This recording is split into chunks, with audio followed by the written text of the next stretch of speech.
Hello, everyone, and welcome back to the Travel Mug Podcast. This week, we are joined by James Hammond. Finally, we've been talking about this forever of Winging It Travel. So, we've met on Instagram in our little travel podcast community, which I love. So, you have a podcast and a YouTube channel as well.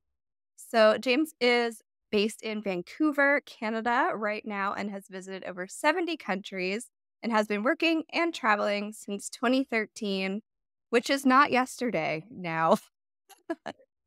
We Unfortunately not. we are so excited to have you on the show. Welcome, James.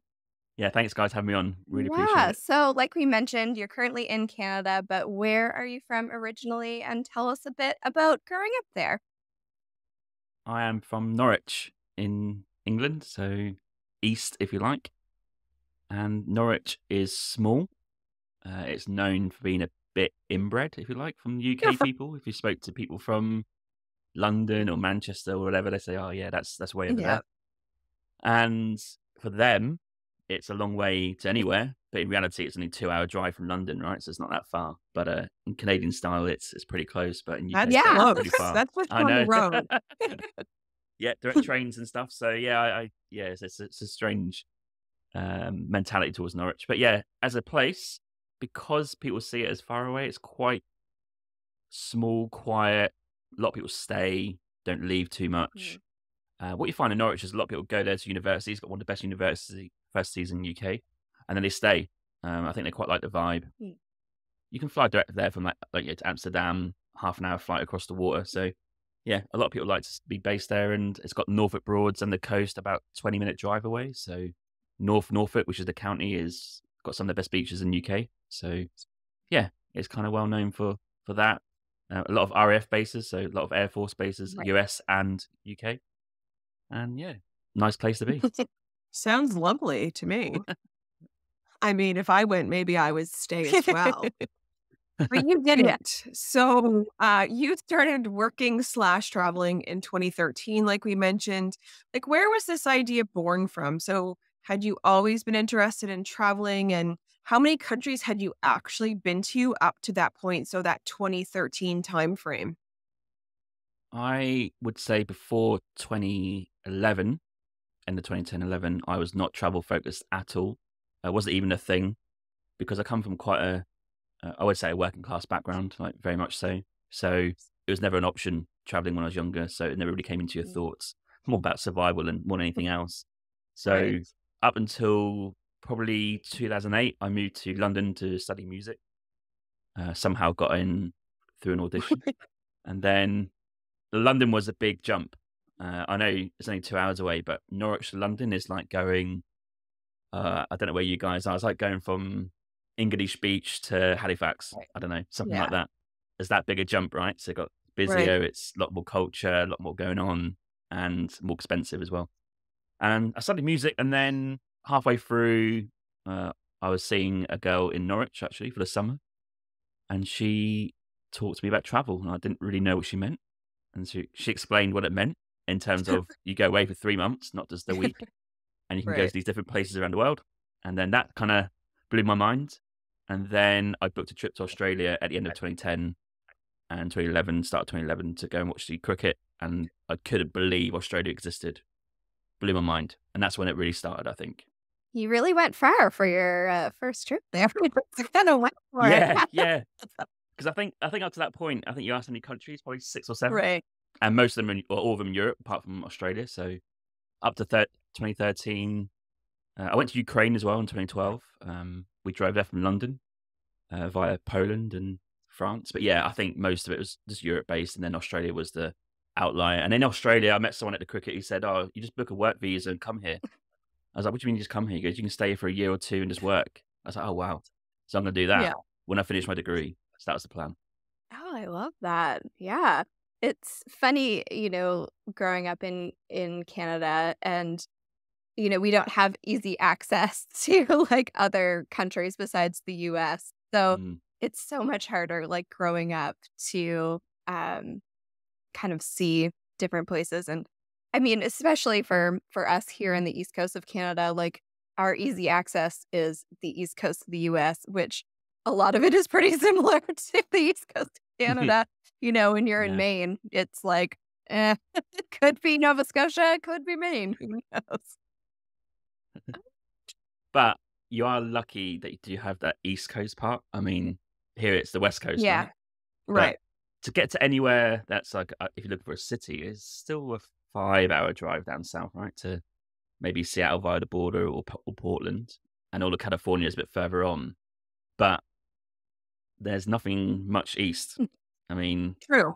we drove it, as we've probably come on to, and apart from Calgary and the Rockies, which are amazing, by the way, you are in the countryside a lot. So at least you have yeah, that. yes. All right, let's talk about your epic road trip. So Vancouver to Cape Breton, is that right? Like, Yeah. wow. Vancouver Island, yeah. Tofino. I cannot even imagine. As Megan and I have talked about before, I'm not a super road trippy person. Megan's done quite a Wow. few more than I have. But tell us about your epic road trip adventure. Where did the idea come from for this? Yeah. So, during COVID, right, when we couldn't travel at Yeah. all, we actually bought a camper van in that. So I don't know if people remember, but in Canada, well, especially in Vancouver, a lot of like Kiwis, Australians, even Brits were going home. Yeah. And that basically meant they're getting rid of everything. And we found this converted camper van. It's a Toyota Sienna. So it's like a big people Right. carrier. Probably like a Dodge, maybe, if you're American. Something like that. And it's converted, right? So the back had no seats, had a bed, had a cabinet. I was like, oh. And we saw this Australian girl. I just need to sell it. I was like, okay. And it's like $2,500. And I test drove. I thought, this seems all right. And we didn't say yes at the start. And I got on the train. I was like, Emma, I think we have to say yes to this. So instantly replied back saying, hey, look, I think we're a yes. So we turned back around on the train, went to do the paperwork. And yeah, we bought this camper van and we started going around BC in it, doing campsites, doing some road trips, started sleeping in it. We loved it. Reliable. It's a Toyota, so easy to fix. And then in our minds, we kind of knew we were going to go across Canada someday, but not sure when. And then we just put a plan in place that 2023 would be the summer of that, would be the trip across. And we'll probably drive back as well via the US. So that was kind of 3 years, 2.5 years in the making, I think. Right. And the rough plan was we'll go Vancouver Island because we love it. And then we'll go as far east as we can. We did plan to go to Newfoundland, but the ferry is too expensive. Yes. And yeah, and long, and Emma gets seasick. Yeah. So I think the ferry is quite choppy. Yeah, that's So, yeah. 3 straight. Yeah. Yeah. So we basically followed the one. Went to a national park in every province. That's a rule. Mhm. And then hit all the big cities. Right. And lots of campsites, amazing scenery, beaches, lakes, mountains. And it took about 8.5 weeks to go across Canada. Right. So what was your planning process like? Like, did you have like an itinerary? Like, this is where we got to get to this day, or you just kind of go with the flow and see where you get to? My only set in stone date was my friend was flying to Toronto for a wedding. Right. I thought I'd be good to see him there. He's from Norwich in UK. Right. So I had that date in mind. But other than that, it was just where we thought on the map sounded cool and mostly made up. But we knew all the big cities, right? So we knew their reference Right. points. We didn't actually concentrate on the Rockies. Rockies, we kind of skipped a little bit. I might sound, people might be amazed by that, but we've done quite a bit of that before. Right. So we thought we'd get through that. And yeah, just see where the day goes. Maybe one day in advance. We're going here next. We'll stay here an extra day if we like it. If we don't, we'll go. And I really want to see the eastern part, if I'm honest. Right. I want to see like from Kenora in Ontario, which is really nice, by the way. East. I want to see all those cities, all those lakes, all those little places. So that's my main idea for me personally. Right. But yeah, no real plan. Jen, are you having major heart palpitations? No plan? How are you feeling? Couldn't do it. I could not do it.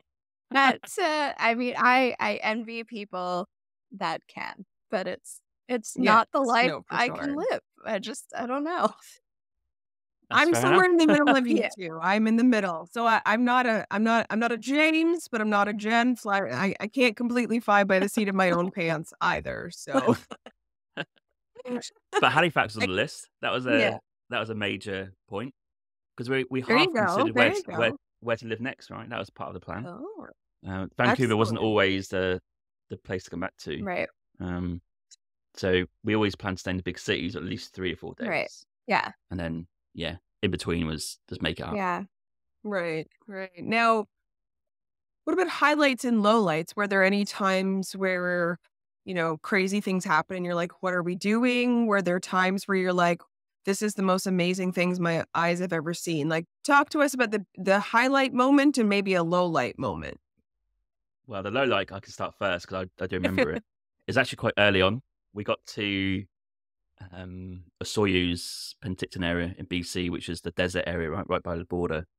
Got all the wineries there and stuff. And we realised that our camper van, which doesn't have aircon, was getting really hot during the day when driving and staying hot in the evening. And we were starting to get annoyed and freak out a bit because we could never get cool. Right. Even if you keep the door open, you got to be wary of obviously mosquitoes or whatever coming in, but also bugs and stuff. And there wasn't really a breeze. There's fires at that time as well in BC. So that was a low point because we're like, can we really do another 3 and a bit months in this hot camper van that doesn't have aircon? And when you put the fan on in the car, it just blows sort of mild warm air. Right. That was a low point. But we got through that because I think that was a one-off because we didn't really experience that warm weather to that degree really for the rest of the trip. And high point, it's got to be Cape Breton. I think, PEI or Cape Breton, one of those two. I got my Cape Breton mug out today. Yeah. The Cabot Trail was amazing. Yes. That was definitely a highlight. Yeah. There's little places and beaches around the head there, like the trailhead and stuff. But I think Prince Edward Island was pretty special as well. The greenest green you could see. The campsites were amazing. The beaches were incredible as well, that side. Yeah. I think that was a little highlight for me. Yeah. This was last summer 2023. Yeah. So you did not visit Nova Scotia in our best summer because it rained all the time. It was so much rain. It was the worst summer of my life that I've ever been here. It was either fires or rains last year. Wild. So yeah, hopefully you had some dry weather when you were here, but I don't really recall much rain apart from Halifax. There were a couple of days that really rained, but I can't actually recall much bad weather. Like last year for me, because we went for the whole year, right, was this good weather year. I never had really any time that was really cold, maybe in like the Himalayas, but other than that, because you're high up, that's the only reason, right? But for me, it's like a year of summer. So even Halifax and Cape Breton, I just kind of remember being like blue skies and amazing road conditions. And, good for you, James, because that's not how I remember 2023. I'm sorry. Now, you have a podcast, Winging It Travel. We mentioned also a YouTube channel. For the listeners, are those two separate entities for you, or do you take the recordings like we do from your podcast and use trip video, which we don't do, to make them accessible to people in a different format? Like, talk to us about both of those mediums for you. Yeah, they're separate. So audio is interview only, with the odd solo episode where it's going to give a travel update or something important in the travel world. Could be anything. But the interviews are every 2 weeks because long format is quite hard to keep weekly with the amount of editing that needs to be done. So I do every 2 weeks, and I want to give the guest a bit of space. And I'm going to start repurposing some old content, I think, because I reckon people join quite late, don't they? They probably find your podcast like, I don't know, 150 episodes in, whatever, and they don't watch the other ones, right? So I'm going to start repurposing some old content, like best of, 10 minutes, best of, whatever. And then the YouTube is actually all of my trip from last year at the minute. So I'm repurposing that in terms of making it like nice and like 10, 15 minutes worth of video and or photos with a nice little recorded background script behind it that I write with my notes that I took from my diary from last year, which I've never written before, but I wrote a diary last year and it's coming in handy right now. So yeah, so that's every week, 10, 15 minutes. I think I'm on to Lebanon right now. So got my Lebanon episode coming up on Thursday. And I think we will be okay. And well, me, my girlfriend kind of helps me produce it a little bit, but I think we'll be okay until the summer. Then I'm going to start getting some new content because the year trip will be up that point because I started last summer Right. with the road trip. Right. So, Yeah. up, yeah. Yeah. What I'm always interested, what led to you wanting to start a podcast, like a travel podcast? COVID and couldn't travel. Yeah. I think you might hear that a lot Yeah. from travel Yeah. podcasts. We Yeah. started in June of 2020, although the ball had sort of been Okay. rolling before COVID. Um, I had asked Megan to start a podcast with me on January 1st, 2020, and then she didn't answer me for a week. And then she took another month Right. and was like, "Okay, we can talk about it." I don't like to jump at all my decisions. I like to ponder things, you know? I definitely jumped straight in. I just bought a microphone and recorded on my phone, right? I had a little app on my Yeah. phone and that was it. You're Very like, I'm doing rustic. this. I don't need to Yeah. think about it. Yeah. Yeah. Got some friends on from my travels before and that's how it started really. And then, yeah, it's developed. That's February 2021. So I was a bit late in you guys, Wow. but yeah, it's kind of developed from there. And YouTube's quite new, but I think I will put a lot of effort into that this year. I Yeah. think that's going to be my new strategy, if you like. Yeah, for sure. I mean, they're two different things, so it's kind of Mm, get two different types of people, I guess. Or some people would watch or do both, listen yeah. and watch, and then yeah, it's definitely if no one has ever edited anything, they don't realize how time consuming It It's is. brutal. To me. Like, Very luckily much last so. year on my trip, in my back of my mind, I was like, I might do YouTube one day. So I made sure a lot of my footage was the Mhm. lengthways, Yeah, right? Landscape. Right. So I've got enough to get me by. yeah, I would have been devastated if I had no content to go with. Yeah. But yeah, in the back of my mind, I had it. Like, I'll just get that in landscape. But yeah, okay. yeah. So it's just about You enough. thought ahead. You thought ahead. One Yeah. thing I mean to ask is obviously you're not from Canada originally, you're out in Vancouver. What are you doing for work? Like is that your job, the podcast and the YouTube, or what are you actually doing to sort of occupy your time or fund your adventures that way? Yeah. So back in 2013, I went to Australia, like I said, got the work visa. I'd done like an office job for half a year and then I worked on the vineyards, done a season there, which is quite interesting. I also worked in the mine sites on the kitchens, which was Okay. probably the toughest job I've ever Yeah. done. And I probably wouldn't do it again. 12-hour days, fly in, fly out, Wow. 17, 18 Wow. days on, that sort of stuff. But I was desperate for money. And then that funded the travels and then another work visa in New Zealand, office job this time in government in Wellington. That funded more travels. And then this time around, I started in Canada at a place called Stem Cell, which is a STEM research place. Again, admin, HR. Then I moved to a college, and that's where I am right now. And I'm joining them on their IT project. They're going from paper to digital, if you like. It's going to take 10 Yeah. years. They're about 5 years in. So I started in that project, took a year out of it to go travel last year for a year. And now I'm back there doing some IT cloud-based work. So that's what I do right now. Excellent. It's a good insight to sort of what possibilities are out there. And it sounds like a variety of things is what you've done. So that's really cool. We know you love coffee. We love coffee. So talk to us about, where have you found the best coffee so far? God, that's an unbelievable question. That is a tough question. Okay, New Zealand got me started on coffee. I'll say Okay. that off the bat. I didn't drink coffee up to that point, and then Wellington's got quite a good coffee and brunch scene. Mhm. So we spent 10 months of that year just going to every brunch place and writing it down and writing a little score out. And that had some of the best coffee that I still like today, like Supreme Coffee. New Zealand's great. It's probably my favorite. But I think that's a bit biased because that's the first place. So Right. I think since then, if you were to tell me tomorrow you're going to go somewhere and drink coffee, where would I go? I think I'm going to go somewhere like Verona, probably in Okay. Italy. It's probably got some of the best coffee. Venice had some great coffee. I know if you get away from the tourist area. I met a person in Venice to do an episode, and she's a local, so she told me a few Yeah. places.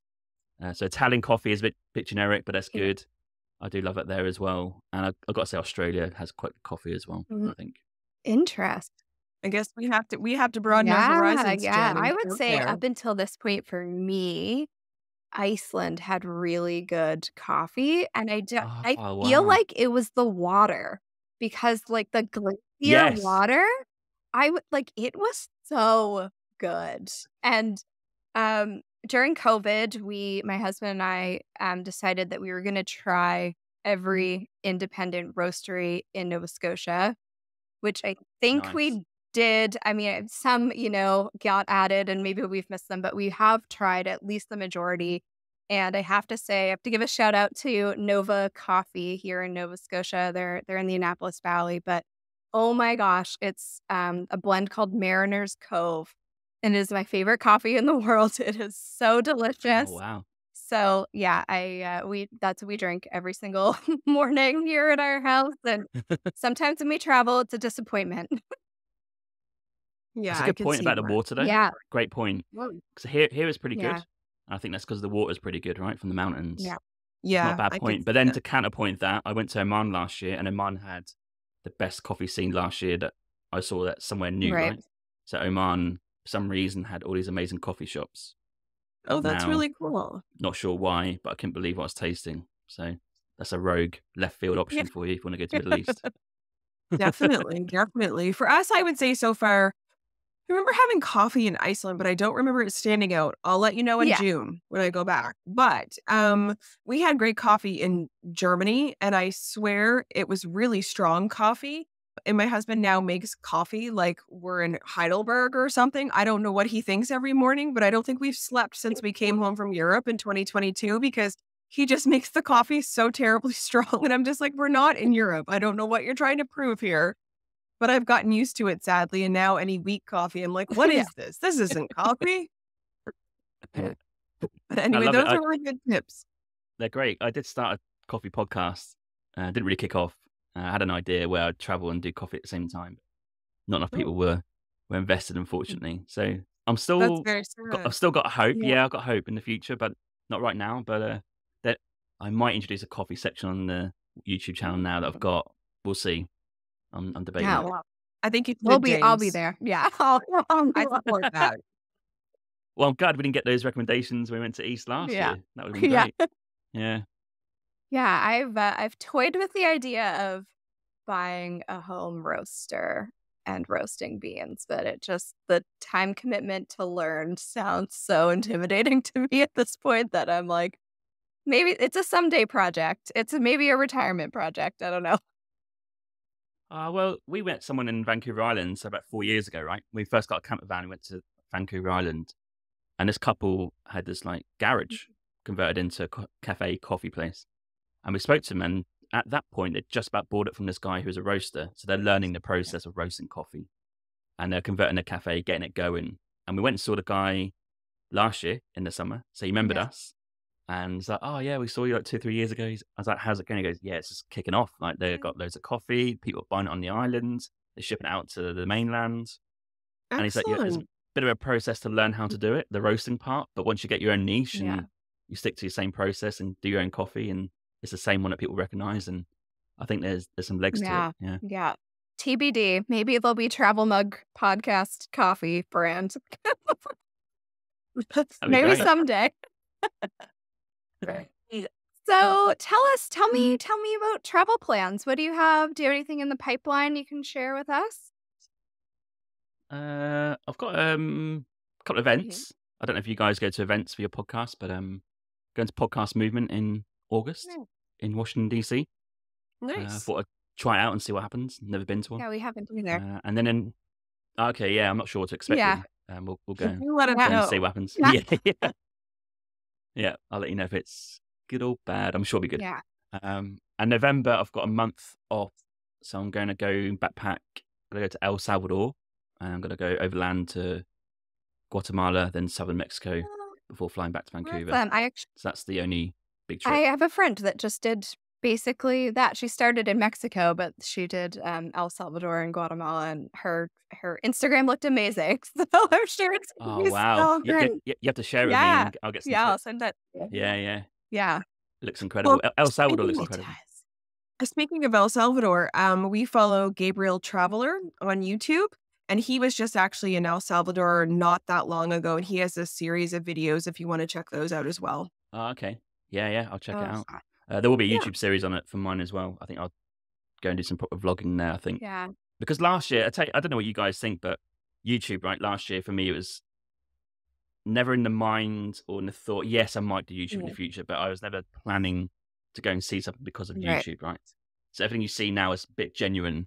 This is what I took on the day, where we went. This is the photo I've got. This is the video I've got, and I'm narrating over the top. But once I run out of content, and the question comes, oh, do I go to El Salvador and go and see things that I don't normally go and see Right. just for YouTube, right? So it's a bit of a question in my Yeah. mind about how to do it in November, but I've got all summer to think about it. Yeah, for sure. Yeah, it's interesting once you become a content creator in any sense that you're always kind of like thinking about it. I feel like, okay, make sure I take a picture of this or make sure I video this and then make sure you're videoing it in the right way for Instagram or Yeah, for YouTube or whatever. So sometimes it's like, okay, film it in horizontal and then film it in vertical. you're absolutely right. It's so much more work than people than people know. Uh, to finish off, tell me maybe your top 3 places that you've been and why. I Ooh. know it's hard to choose. Hmm. Yeah, I normally give the same answer, so they must be the top 3, Yeah. right? Must be. Bolivia, for a Okay. start, I think is a cool place to go and check out in South America. I think a fairly cheap place compared to the rest of the region, and so many different types of potential things you can see, right? From the salt flats in the west to the Amazon in the east. You've got the high towns and the high cities in the middle. La Paz is a bit of a crazy city, and Sucre is like a nice white building colonial city. So there's all these different things going on, and the Bolivians are super nice, and a bit of Spanish would help a long way there. But that country kind of gripped me a little Mhm. bit. I enjoyed it. Some interesting stories from that. I think New Zealand is Mm. probably in there because we camp vanned it on our 1 year working there twice. And I went there in 2013 on the Kiwi Experience bus. If people don't know what the Kiwi Experience is, if you're young, it's a good party bus to go on for a month or two. So I checked out both those islands a couple of times, and I just love the place. And I think 3, I normally say Japan. It's between Japan and Nepal. I can't decide which one it is. But based on experience last year, Nepal was great, but I think Japan would just about take it. I Mm. think, because that place is unlike anywhere else. Like the way it's done, super efficient, really nice people, expensive, but everything is just amazingly thought out by the looks of it, in amongst chaos as well. So yeah, Right. I can see that. I've watched some content on Japan, and it seems so orderly yet so chaotic. And the food scene, even the convenience store food scene, like it's mind-boggling to me. I've seen so many sandwiches with strawberries in them, and I'm just like, well, I need to have that in my life. So I feel like I need to go there for more than this. But when I think of it, I think I want to go to like the convenience stores and get the snacks. absolutely. Yeah, they kind of bail you out sometimes when you get a bit confused about what food to have. It can be Right. overwhelming, right? Because you don't know the language, and Japanese is not the best at speaking English, which is not a bad thing. I'm just saying you need to be aware of that. So when you're a bit stressed, just go into the convenience store and buy a sandwich, and you'll be Yeah. fine. Good coffee there as well. I think you enjoy the Oh. coffee. Oh, wonderful. And I think there's something called ngari as well, the triangles. Oh, anyway, it all looks so delicious, and I definitely have Japan on my list. I just have to convince my husband to fly that far. So we'll see. Oh yeah, it's quite We'll far from you, isn't it? Oh It crikey, is Mhm. quite Cole, what is that flight from you? That must be, Yeah, so we I would can't even have to think. fly. I think most flights would take us like Halifax to like Vancouver and then Vancouver. Yeah, So and then direct from I here. think in Mm, my and we I haven't done the flight either. Like we have like Australia, New Zealand, Japan all on our list. And I think we would have to like fly to Vancouver and spend a couple days in Vancouver and then go on the yeah, other flight because I just don't think I can handle the what I think we're 8-hour flight to Vancouver from Yeah. Halifax, and then also then flying another I wouldn't survive. No. I tell you what, No, I think that it's a is good plan. crazy, Yeah, crazy. yeah, Yeah. Definitely. yeah, One lesson learned from the road trip is Canada's huge, and US because we went back for our US, right? Huge. There are so many days you just drive 8 hours 9 hours just to get somewhere. Yeah. Mental. No, it is wild. We are much more accessible to Europe than we are to you in Vancouver. Like it's Yeah. Yeah. yeah. And I think that's why Canadians enjoy Europe so much, though, because everything is so close and we're not used to that. And we're just like, this is Mm. exciting. In a half an hour, I could be here. Like, it's mind blowing for us. So I think that that's why Europe also has a lot of appeal to Canadians, just because you can get more done in the course of a vacation than you can in your own country, essentially. Yeah, and I think I've appreciated that now more. I think 10 years, 14 years since I left, whatever it was. I do now think, why on earth did I not do more of Europe Mhm. back, before Right. 2013, really? But also, because of Brexit, why didn't I not go and live in Europe more Right. before we came out of the EU? Yeah. So, Right. yeah, some regrets there for Yeah. sure. Sure. Hindsight is I always funny Yeah, to I me. could Yeah. see that. Yeah. So before we let you go, James, where can our listeners find you online? All the places. Let us know. Yep. So the handle is Winging It Travel Podcast. That is Instagram, YouTube, and all the podcast platforms that people listen to. And also, I do kind of go by on Facebook and X, whatever it's called, but I don't use them. They're kind of automated a little bit. So the only real place I do post is Instagram, and YouTube. I do a lot of shorts and community posts and stuff like that. And obviously the podcast platforms. So Yeah. they're probably the best ones to reach me on. Perfect. We'll have those in the show notes so people can just go click and find you and follow you there. Awesome. Wonderful. Sounds Well, great. thank you so much for coming on today, James. Finally, we're so glad we got to have you on the show. As for us at the Travel Mug Podcast, you can find us on social media at Travel Mug Podcast. On travelmugpodcast.com is our website. We'd super appreciate any Spotify or Apple podcast reviews. It helps more people find the show. You can also support us on Buy Me a Coffee. The link is in the show notes, or sharing the show with a travel loving pal. And until next time, bye everyone.